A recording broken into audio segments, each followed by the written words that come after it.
Hello anime lovers. आपका स्वागत है एनिमे ग्रोथ वाईटी चैनल पर। आज हम देखेंगे अटैक ऑन टाइटन का एपिसोड नंबर 2। पिछले वीडियो की लिंक आपको डिस्क्रिप्शन में मिल जाएगी।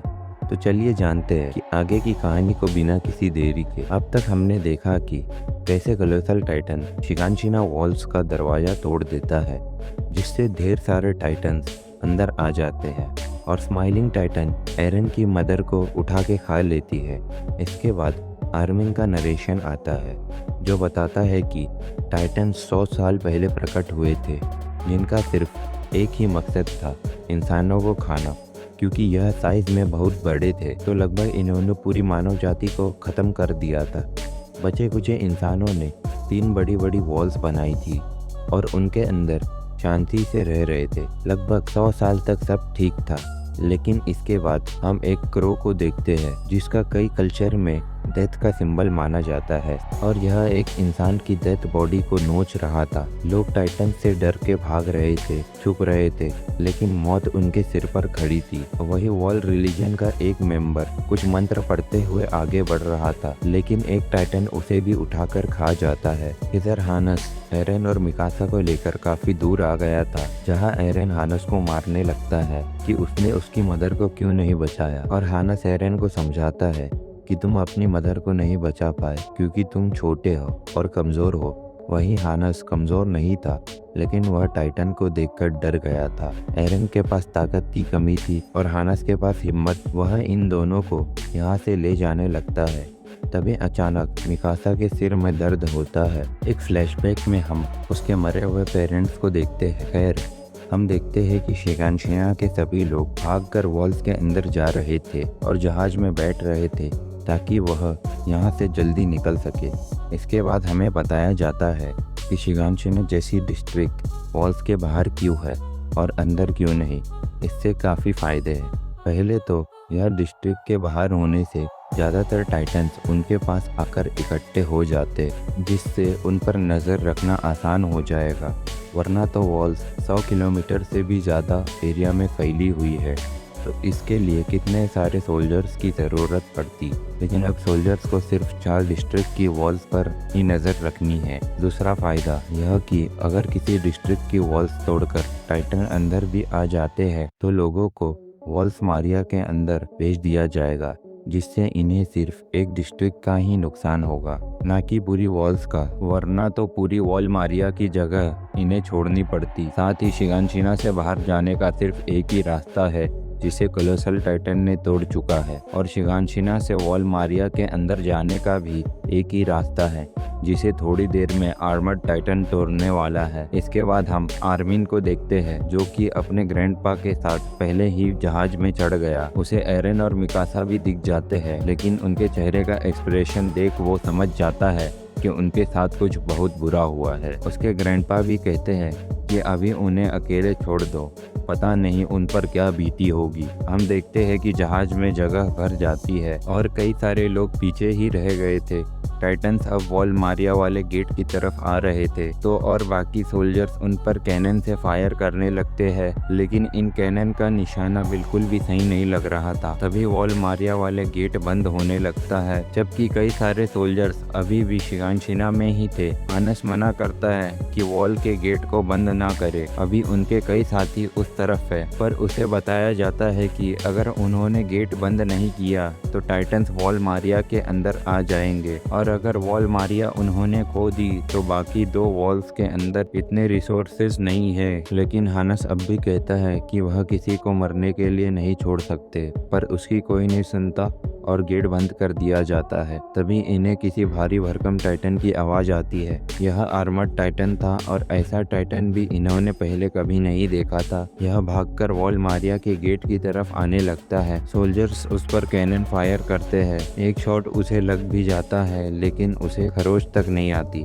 जिससे इंसानों को पता चलता है कि इन टाइटन्स के सामने वो अब भी कितने कमज़ोर है। आर्मर्ड टाइटन अब भागकर वॉल मारिया के गेट को तोड़ देता है और वहाँ भी एक बड़ा सा छेद बना देता है। इसके बाद हमें मिड इन्फो कार्ड देखने मिलता है, जिसमें इस जगह का एक डायग्राम दिखाया जाता है, और यह भी कि यह जगह पानी, मिनरल और नेचुरल गैस से भरी हुई है।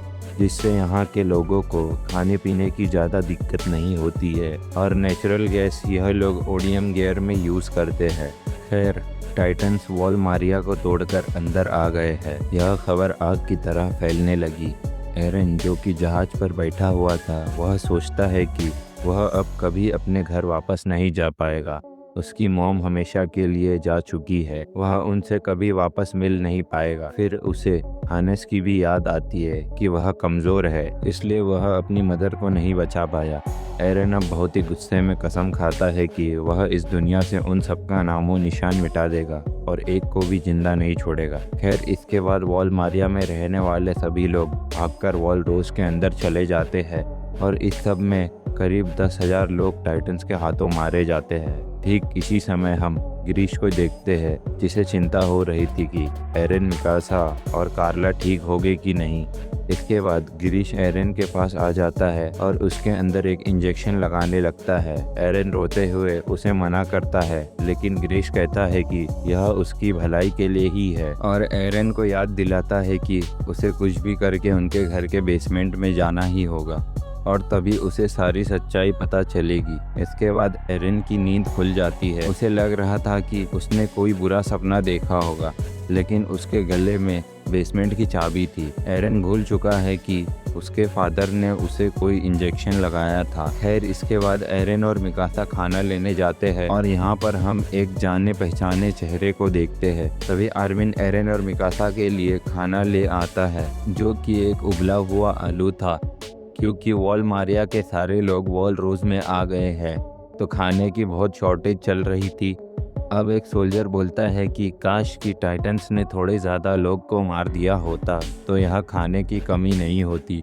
यह सुन एरन उस सोल्जर को जाके एक लात मार देता है और बोलता है कि उसने कभी किसी टाइटन को सामने से देखा है। आर्मिन बीच में आकर मामला संभालता है और सोल्जर से माफ़ी मांगता है। इसके बाद एरन आर्मिन से भी बहस करने लगता है। एरन बोलता है कि वह अभी वॉल मारिया की तरफ जाकर वहाँ के सारे टाइटन्स को मार डालेगा, पर आर्मिन उसे समझाता है कि उसे थोड़ा अकल से काम लेना चाहिए। उनके पास यहाँ रहने के अलावा कोई चॉइस नहीं है। इनकी बात बढ़ती ही जा रही थी तो मिकासा ने एरन को एक जोरदार मुक्का मारा, जिससे एरन गिर जाता है। मिकासा एरन को समझाती है कि अभी उन्हें पेट भरने का खाना नहीं मिल रहा, तो टाइटन्स को मारना तो दूर की बात है, इसलिए उन्हें अभी सिर्फ जिंदा रहने पर फोकस करना चाहिए, जैसा कि एरन की मॉम ने कहा था। इसके बाद मिकासा एरन के मुंह में आलू ठूस देती है। इसके बाद एरन और बाकी सभी रेफ्यूजीज को खेती के काम पर लगा दिया जाता है ताकि ज़्यादा से ज़्यादा खाना उगाया जा सके, लेकिन इससे कोई फ़ायदा नहीं हुआ। फिर भी इसके 1 साल बाद मिलिट्री ने एक मिशन चलाया और वह वॉल मारिया को वापस लेने की कोशिश की। उन्होंने सारे रेफ्यूजीज़ को आर्मी में भर्ती कराया, जिसमें आर्मिन के दादा भी शामिल थे। खैर, इस मिशन के लिए पूरे 2,500 लोग भेजे गए थे, जो कि बहुत ज़्यादा बड़ा नंबर है, लेकिन इनमें से सिर्फ 200 लोग ही जिंदा वापस आ पाते हैं और यह मिशन फेल हो जाता है। लेकिन इतने लोगों के मरने से फूड शॉर्टेज वाली समस्या ख़त्म हो गई थी। खैर, इस मिशन में आर्मिन के दादा भी मारे गए थे। एरन अब कहता है कि वह अगले साल मिलिट्री ज्वाइन करेगा ताकि वह इतना ताकतवर बन सके कि टाइटन से लड़ पाए। इसके साथ आर्मिन और मिकासा भी ज्वाइन करते हैं। मिकासा इसलिए ज्वाइन करती है ताकि वह एरन पर नज़र रख सके और उसे प्रोटेक्ट कर सके। आर्मिन इसलिए ज्वाइन करता है क्योंकि अब उसके पास खोने के लिए कुछ नहीं बचा था। अगले साल यह तीनों मिलिट्री में ज्वाइन हो जाते हैं। इनका ट्रेनिंग कमांडर किथ था, जो कि इन्हें काफ़ी कड़वी स्पीच दे रहा था, क्योंकि अगर यह लोग उसकी स्पीच नहीं झेल पाए तो टाइटन से क्या ही लड़ेंगे। यहाँ हम बाकी सभी साइड कैरेक्टर्स को भी देख पाते हैं। एरन फिर से कहता है कि वह हर एक टाइटन्स का सफाया कर देगा। यह एपिसोड यहीं पर ख़त्म हो जाता है। तो दोस्तों, आपको यह एपिसोड कैसा लगा कमेंट करके ज़रूर बताइएगा। वीडियो अच्छा लगा है तो लाइक और शेयर कीजिए, और अगर आप मेरे चैनल पर नए हैं तो सब्सक्राइब ज़रूर से कीजिए। मैं आपसे जल्दी मिलूँगा अगले एपिसोड में। Thank you.